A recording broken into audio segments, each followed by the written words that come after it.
ഇറാനുമായി ചരിത്രപരമായ സമാധാന കരാറിൽ ഒപ്പുവെച്ചതിനെ തൊട്ടുപിന്നാലെ കടുത്ത സൈനിക ഭീഷണിയുമായി American president Donald Trump.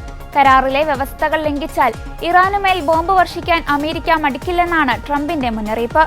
G7 ഉച്ചകോടിയുടെ വേദിയിൽ വെച്ച് നടത്തിയ വാർത്താ സമ്മേളനത്തിലാണ് ട്രംപ് നിലപാട് വ്യക്തമാക്കിയത്.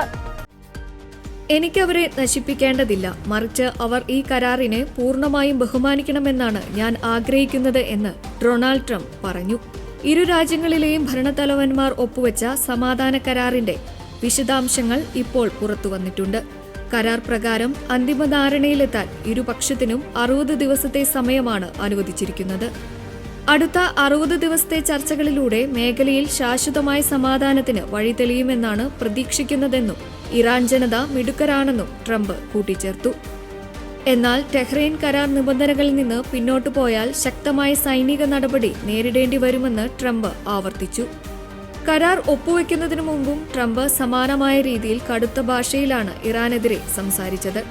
കരാർ പാലിച്ചില്ലെങ്കിൽ ഇറാനെ വെടിവെക്കുകയും ബോംബുകൾ വർഷിക്കുകയും ചെയ്യുമെന്ന് ട്രംപ് മുന്നറിയിപ്പ് നൽകിയിരുന്നു. കഴിഞ്ഞ 47 വർഷമായി ഇറാൻ മോശം സമീപനമാണ് സ്വീകരിക്കുന്നതെന്നും അദ്ദേഹം കുറ്റപ്പെടുത്തി. ട്രംപിന്റെ പുതിയ ഭീഷണികളോട് ഔദ്യോഗികമായി പ്രതികരിക്കാൻ ഇറാന്റെ നേതാക്കൾ ഇതുവരെ തയ്യാറായിട്ടില്ല.